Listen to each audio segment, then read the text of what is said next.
Bien le bonjour et bienvenue sur ce tuto hors série. On va donc voir le Movie Render Queue. Donc pour tout celles et pour tous ceux qui se posent la question qu'est-ce que c'est, bah écoutez, c'est vraiment très simple. C'est un plugin qui va donc nous permettre de pouvoir donc encoder sous le séquenceur avec une qualité optimale. Donc à savoir qu'il y a déjà donc un outil qui permet donc de pouvoir donc encoder nos vidéos.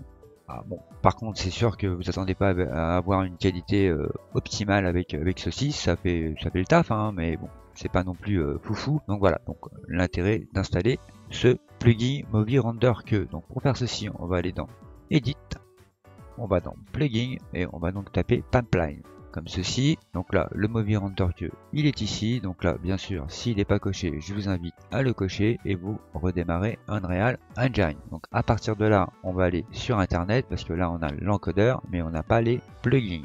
Pour aller télécharger les plugins, on va donc aller se retrouver sur Internet. On va donc aller sur le site de FFmpeg. Donc là, de toute façon, je vous mettrai le lien dans la description. Donc il n'y aura pas de souci. Donc là, vous allez arriver ici si vous cliquez donc sur le lien qu'il y a dans la description.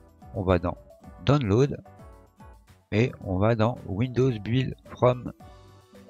On clique dessus, donc là on va arriver donc sur la liste des codecs. Donc là on va dans Release Build et on va donc télécharger ceci, le FFmpeg Release Full.7. Donc là on clique, vous le téléchargez, moi je l'ai déjà, donc on se retrouve sur notre disque dur. Donc là il est ici, donc je vous invite bien sûr à l'extraire. Donc moi c'est fait. Donc là on va aller dans le dossier, on va aller dans bin. Donc là nous ce qui nous intéresse c'est ceci, le ffmpeg.exe. Donc là on va revenir à la racine du dossier, on va ouvrir le petit txt. Donc là ce qu'il va falloir qu'on fasse c'est donc récupérer le chemin à l'endroit où vous avez mis ce dossier. Moi dans mon cas c'est ceci, vous je suppose que c'est pas du tout pareil, voilà. Donc là on va revenir dans le dossier, on va aller dans bin, là on vient cliquer donc sur la barre de recherche et on vient tout simplement copier ce chemin. Clic droit, on copie, on va donc retourner sous Unreal Engine, on va aller dans Setting, Projet Setting et on va donc descendre plus bas pour aller dans les plugins. Voilà, on y est. Donc là, nous, ce qui va nous intéresser, c'est ceci, le Movie Pipeline CLI Encoder. On clique dessus. Donc là, dans Exécutable Path, donc là, ce que vous avez copié, vous venez me le coller ici. Et bien sûr, à la fin de bin, vous venez me mettre le slash avec le ffmpeg.exe. Quand ceci est fait, donc on redescend un peu plus bas. Donc je vais revenir rapidement sur Windows. Donc là, sur le petit fichier, donc on va utiliser donc ce codec. Pour le son, c'est AAC et bien sûr pour la vidéo, pour l'image, MP4. Donc je vous invite bien sûr à rentrer ceci, à mettre bien AAC pour la vidéo, pour l'audio pardon, et bien sûr pour la vidéo donc l'extension MP4. Donc il faut que vous sachiez que vous pouvez donc utiliser d'autres codecs. Il n'y a aucun souci là-dessus. Pour ce tuto, on va utiliser le MP4. C'est très bien, ça marche bien et ça a une bonne qualité d'image. Donc voilà. Donc, mais si vous voulez changer l'extension de votre vidéo, vous changez le codec et l'extension. Voilà, donc là, à partir de là, on va donc fermer ceci. On va donc se retrouver sur cette icône de cinéma. Là, on clique dessus. Donc là, on peut voir qu'on a la fenêtre de base qui est avec donc le séquenceur hein, qui nous permet bien sûr de pouvoir donc encoder nos vidéos.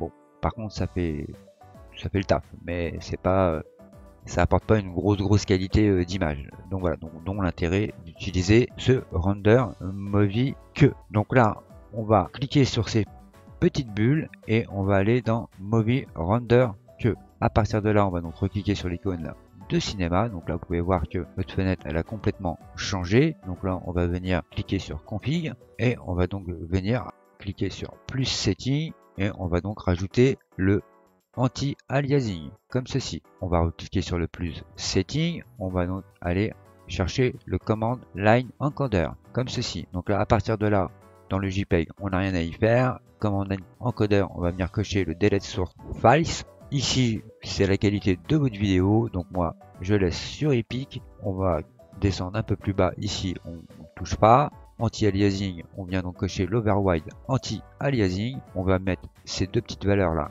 à 5 comme ceci. Bien sûr ces valeurs vous pouvez les changer. Je ferai peut-être une petite vidéo un peu plus en détail sur les filtres et les réglages. Output, donc là, ici, on choisit bien le chemin où vous voulez donc mettre votre vidéo. La résolution, bon ça, je ne vais pas m'éterniser là-dessus, vous connaissez, hein, donc ce qui va donc vous permettre de pouvoir changer la résolution de votre vidéo. Donc pour le tuto 1920 par 1080, on coche ceci, donc là c'est pareil, je pense que vous connaissez la musique, hein, donc à vous de choisir le nombre d'images par seconde que vous voulez sur votre vidéo. Donc là, on en a fini, on va donc accepter et on va donc lancer le render. Donc là, le pipeline se lance, l'encodeur, donc là, en fonction de votre vidéo, de votre scène, ça peut prendre un petit peu de temps et ça peut prendre même beaucoup de temps. Donc même si vous avez un gros PC qui tourne, ça prend quand même relativement du temps. Donc voilà. Donc je tenais quand même à le préciser. En tous les cas, écoutez, j'espère que cette vidéo aura pu vous aider. Ça vous permettra donc de pouvoir encoder vos vidéos sous une bonne qualité. Merci en tous les cas d'avoir suivi cette vidéo. N'oubliez pas de mettre un petit pouce bleu si vous avez donc apprécié ce petit tuto. Et si vous voulez rater aucune prochaine vidéo, je vous invite tout simplement à vous abonner. Merci, restez passionnés, créatifs et je vous dis à très bientôt pour une prochaine vidéo.